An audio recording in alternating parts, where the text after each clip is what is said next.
சீரியல்களின் full எபிசோடுகளை Sun டிவியில் ஒளிபரப்பான உடனே எக்ஸ்க்ளூசிவாக சன் நெக்ஸ்டில் மட்டும் ஃப்ரீயா பாருங்கள்.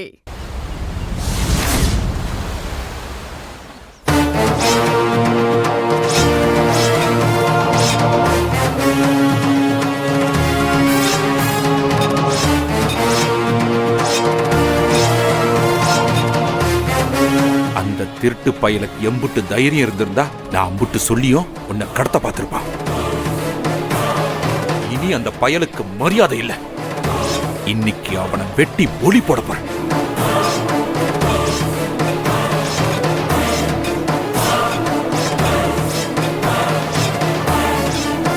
ஏங்க, ஏற்கனவே செய்யாத தப்புக்கு 14 வருஷம் ஜெயிலுக்குள்ள போயிருந்தீங்க.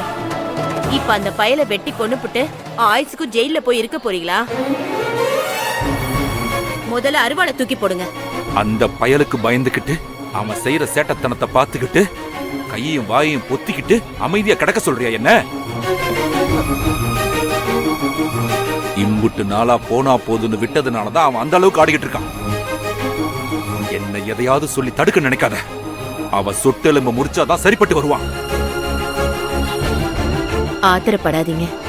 அந்த பயலை போலீஸ்ல புகார் கொடுத்துட்டா அவன் வெளியே வராதபடி செஞ்சு போடலாம். கொஞ்சம் நிதானமா இருங்க. அந்த கேடுகட்ட பய வாரத்துக்கு ஒரு முறை போலீஸ் ஸ்டேஷனுக்கும் ஜெயிலுக்கும் போயிட்டு வர்றவன். அவனுக்கு சாதாரண இல்ல புள்ள இதெல்லாம். என் மக எந்த பிரச்சனையும் இல்லாம நல்லா இருக்கணும்னா அவனை ஒளி போடுறத தவிர வேற வழியே கிடையாது எனக்கு. அவனை முதல்ல கோவப்படுறத நிறுத்துங்க. அவெல்லாம் நமக்கு ஒரு ஆளே கிடையாது. அந்த முத்துப்பாண்டி பயல நானே அடிச்சு ஓடி விட்டுருப்பேன். ஆனா அந்த பயல நான் மன்னிச்சு விட்டுட்டு வந்துட்டேன். நம்ம வாழ்க்கையில நடக்கிற ஒவ்வொரு பிரச்சனைக்கும் கோவத்துல நாம அருவாளை தூக்க ஆரம்பிச்சிட்டா வாழ்க்கை முழுக்க வெட்டு குத்துன்னு எல்லாமே திசை மாறி போயிரும்பா. பிரச்சனைய அறிவால சமாளிக்கணுமே தவிர ஆத்திரப்பட்டு இப்படி அருவாளை தூக்க கூடாது. பொறுமையா எல்லாத்தையும் சமாளிப்போம். அதையும் மீறி இன்னொரு முறை அந்த பையன் மேல கைய வச்சா வைக்கிற கைய நான் உடைச்சு எரிச்சு போடுவேன். நீங்க பயப்படாதீங்க. உங்களோட வாழ்க்கை எனக்கும் அம்மாவுக்கும் முக்கியம்பா.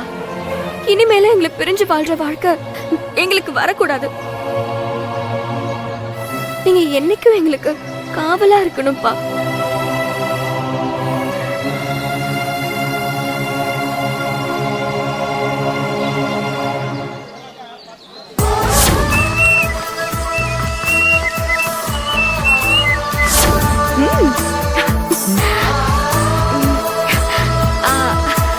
நல்லா இருக்கா? நான் இப்பதான் வாங்கிட்டு வந்தேன்.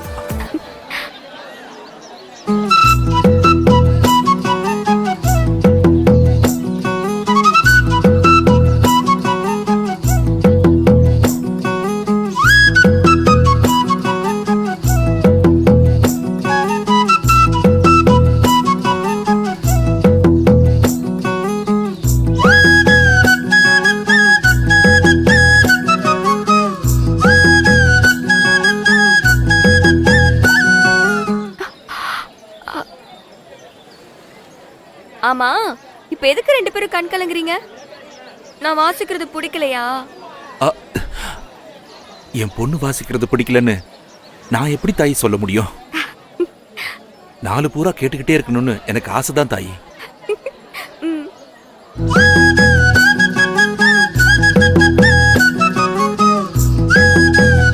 இந்த குதிரை பொம்மை ரொம்ப நல்லா இருக்குல்ல?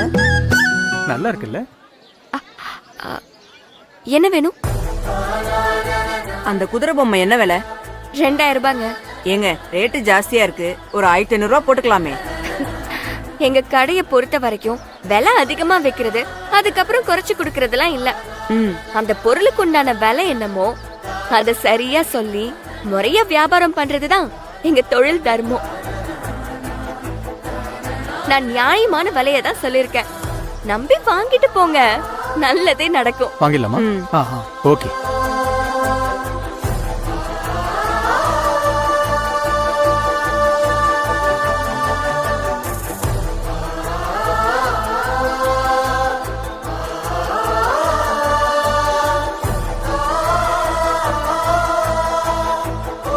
விலை தான் கொஞ்சம் கொண்டு அதிகம். போய் கார்ல வைக்க சொல்லிருங்க.